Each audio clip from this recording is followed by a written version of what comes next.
Judeo-Christian doctrine is not a scientific hypothesis. The people who came up with the stories weren't scientists 3,000 years ago. It's not a scientific theory. What is it? It's a story. We see the world through a story. Yeah. We inhabit a story. What's the story?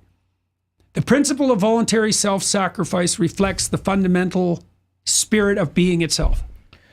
Why can't it be a story and there be no historical Jesus? Like, why can't it just be a made-up story that's really helpful? The simplest explanation for Christ involves his historicity. I think that's just a non-starter. It's just simplest to assume that he existed.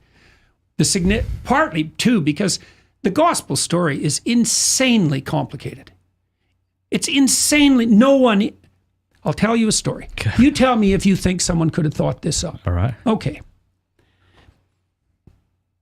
When Moses is leading the Israelites through the desert, near the end of the story, they get all bitchy and whiny and pining for the tyranny and complaining about Moses and faithless about God and hopeless about the promised land. And, they're a whiny pack of slavish hedonists. Okay. And so they have a little fit like they always do. Yeah. And God's pretty tired of their bitching and whining. And so he sends a bunch of poisonous snakes in there to bite them. And you think, well, that's a hell of a thing for a good God to do. If I did that to my kids, that'd be... It's like, no, it's absolutely straightforward.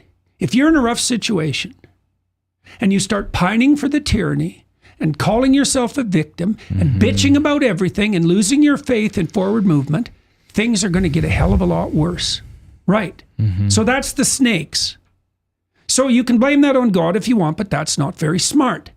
So it's like, if you weren't such a, slavish weasel, ungrateful weasel, the snakes wouldn't be there. Okay, so the Israelites are getting bitten up pretty good, and they get a little bit on the repenting side, but mostly it's just pragmatism, and they go to Moses, and they say, well, we hear you've got a pipeline to God, and there's a lot of snakes, and we're not very happy about that, and so maybe you could ask God if he just call off the snakes. And Moses says, I'll see what I can do. And so he goes and has a chat with God. And God says, yeah, I don't think I'll call those snakes off. Although I could, because I'm God. Well, I put them there. I could totally do. And you could imagine a story where the Israelites repent. Yeah. They go to Moses. Moses has a chat with God, and the snakes go away. Right. That's not what happens. Right. Something really weird happens instead. It's really weird. God says, here's what I want you to do. I want you to take all the bronze that the Israelites have with them, and I want you to cast a staff. Yeah. Okay, now that's the staff of Moses' tradition, right? That's the staff that turns into the serpent that devours all other serpents. Yeah. That's the pole at the center of the world. That's the cosmic axis that unites earth and heaven. It's all of that. It's the tree of life, right? It's all of that. Make a staff. That's the staff Moses wields. That's what gives him his authority, right? That's the crook that guides the sheep, right? It's the magic wand of the wizard. It's all of that.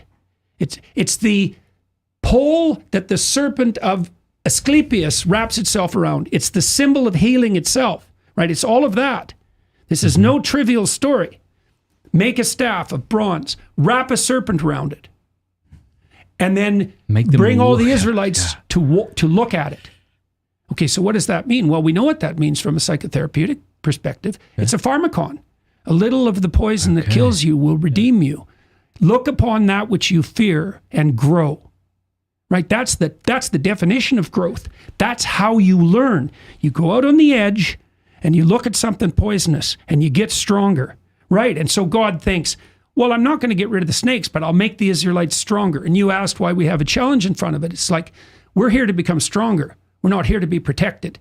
And you get stronger in proportion to your willingness to look at what terrifies you.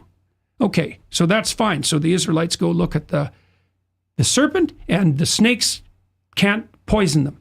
So that's cool, but that's not what's really cool, although that's enough. That's Asclepius. Like, that's a major league bringing together of ideas, a massive bringing together of ideas. It's deep beyond anything I've ever seen represented in the literary realm. And so you can say, well, that's the opium of the people or the figment of the imagination. It's like, yeah, you come up with something like that. Just try it.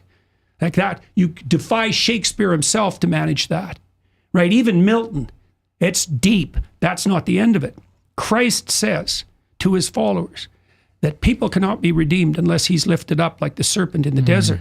Okay, it's like, what the hell does that mean? It's 3,000 years later, and Christ is comparing himself to a serpent on a pole in the desert? Well, there's a crucifixion motif there, obviously. Okay, so what does it mean? You look upon what poisons you voluntarily. That's what cures you. Okay, what poisons you? Here's what poisons you. Threatened birth, right? The religious hypocrites, the scribes, the lawyers, the mob, the betrayers, right? The iniquity of your friends, right? The most painful possible death, right? Young, undeserved, to the most innocent, right? In front of his mother, right? Even though everyone knows he's innocent. Not only innocent, but positively good, right? And then that's not all, because there's the harrowing of hell as well. Well, that's the full serpent with all of its possible heads, right? And that's the equation. And the fact that the crucifix is at the center of our culture is us gazing on the ultimate serpent, exactly that, in the hopes of redemption. And you tell me how that came together. Yeah. You tell me. Because that's what that story means.